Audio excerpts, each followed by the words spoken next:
Perkenalkan, nama saya Pepen Effendi, biasa di sini panggil Pai. Untuk pekerjaan sih bagian administrasi sih. Itu sih, seperti itu. Mungkin 3 atau 4 tahun ya, kurang lebih saya. Seperti itu. Selama 3 sampai 4 tahun itu, apa yang Pak sukai ketika bekerja sebagai admin di sini? Banyak ya, dimana kita bisa tahu, karena memang awalnya saya basic bukan di komputer juga kan, gitu. Akhirnya dengan masuknya ke sini kita bisa belajar bagaimana sistem manajemen gitu kan, sistem pembukuan, dan juga marketing juga bagaimana, seperti itulah. Jadi memang di sini banyak hal yang memang yang di luar sana itu nggak benar-benar nggak dapat gitu, seperti itu. Dan di sini kita bisa tahu step by step, oh ternyata ini tuh begini, oh ini tuh begini, oh ini tuh begini gitu. Seperti itu sih. Kalau sebelumnya sih saya sebagai karyawan pabrik ya, buruh pabrik gitu kan, yang memang pekerjaannya hanya monoton, itu aja gitu kan. Terus pindah ke untuk marketing, untuk sales gitu kan. Nah awalnya makanya sebelumnya tuh, sebelum kesini tuh kita sales dokter gigi, ketemu dengan dokter gigi, dan ternyata kena masa PHK juga gitu kan. Dan juga akhirnya ketemu dengan orang tua Yudit. Di situ kita coba ngobrol-ngobrol gitu, dan oh ternyata kamu nganggur, ya udah bagaimana gabung deh dengan perusahaan anak saya gini-gini. Akhirnya saya coba, dan alhamdulillah ternyata di sini malah lebih banyak ilmu yang buat kita belajar gitu, step by step. Seperti itu sih sebetulnya manfaatnya. Gitu. Ya sebetulnya sih kalau misalnya kita bicara pekerjaan tuh sampai kapanpun kita nggak akan bisa yang namanya berhenti bekerja gitu kan. Gitu. Tapi di satu sisi kita juga, saya sendiri sih pribadi, sebetulnya ada beberapa problem kenapa saya tuh berpikir, oh ternyata salah satunya begini juga gitu ya. Ternyata salah satunya harus kesini juga gitu kan, seperti itu. Karena dengan caranya kita kerja, kita bisa tahu sistem di dalam diri kita tuh menyesuaikan, karena kan dari pekerjaan itu ada step by step, awalnya harus bagaimana gitu kan, terus masalahnya apa, kita bisa selesai, oh ternyata ini masalahnya begini, ini masalah begini. Sebetulnya sih imbang dalam kehidupan kita juga sih sebetulnya, cuman kita tinggal bagaimana menyikapinya gitu kan, seperti itu. Karena dalam pekerjaan juga, oh ini ada masalah ini, pasti harus selesainya begini gitu kan, seperti itu. Dalam kehidupan juga ada, oh ini harus begini ya gitu.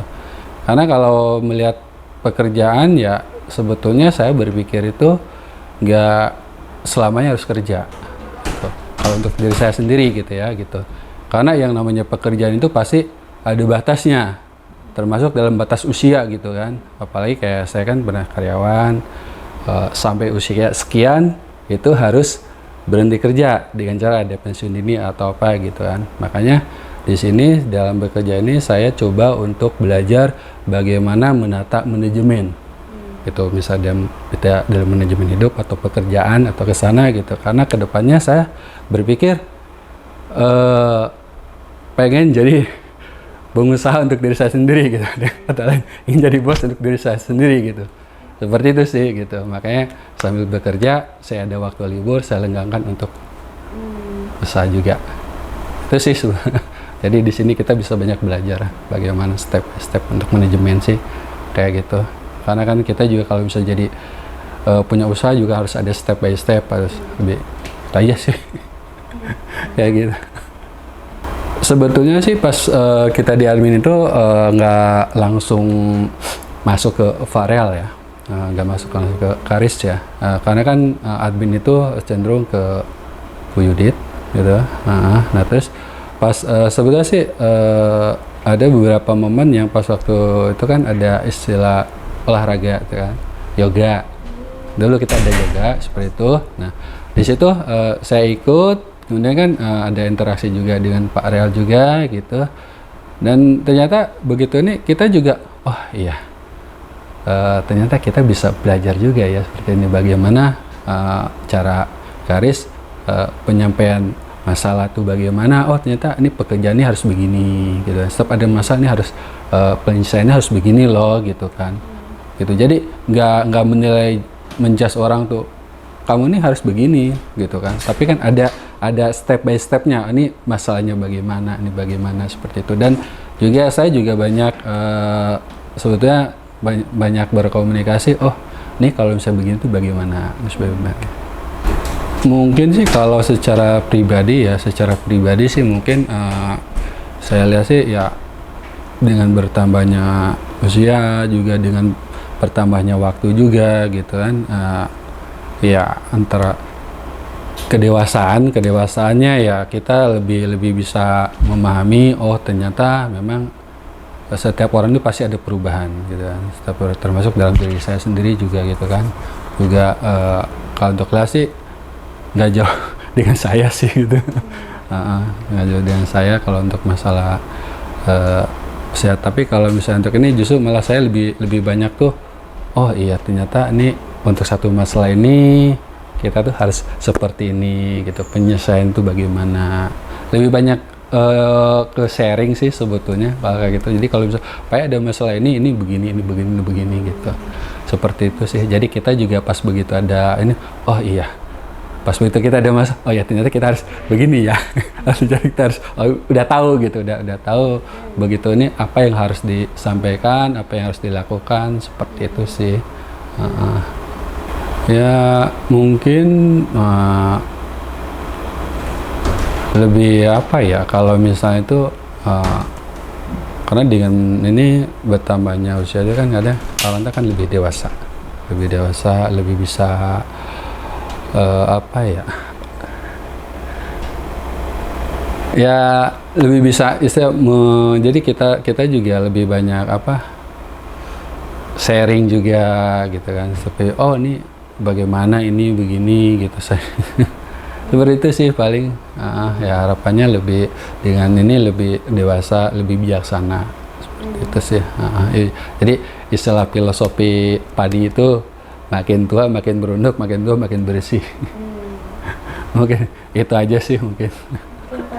Selamat ulang tahun untuk Kak Aris, semoga dengan bertambahnya usia semakin dewasa, semakin bijaksana gitu, dan juga bisa membimbing kita ini yang lebih terarah tujuannya gitu. Jadi saya ulangi lagi dengan filosofi Fadi, makin tua makin berunduk, makin tua makin berisi.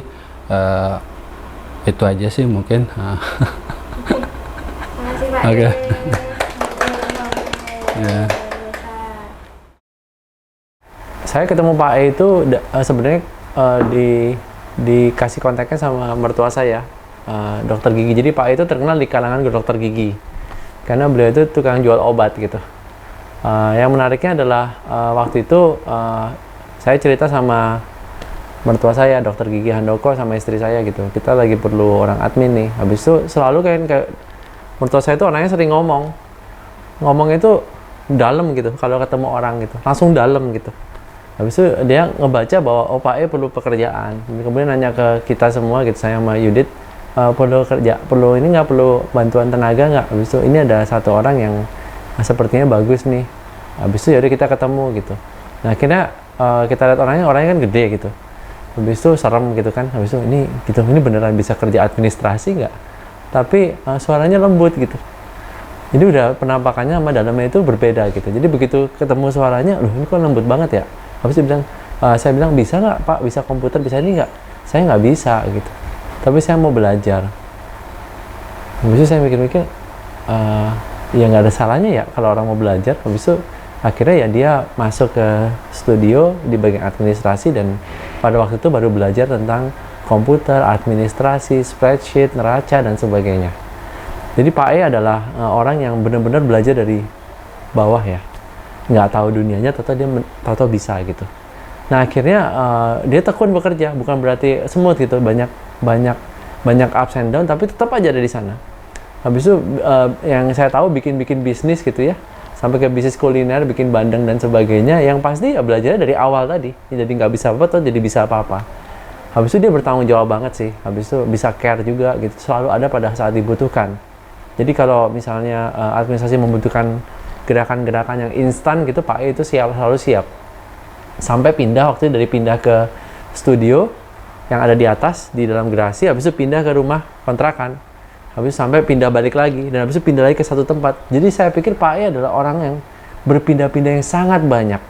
Mungkin setiap 2 bulan sekali pindah tempat duduk dan pindah divisi. Dan akhirnya saya perlu berterima kasih pada Pak E karena beliau sudah menstabilkan sih dari segi keuangan, kerja yang repetitif, habis itu tekun, dan kemudian berbagi tentang hidupnya gitu melalui bisnisnya, industrinya, kulinerinya yang benar-benar Indonesia banget saya bilang.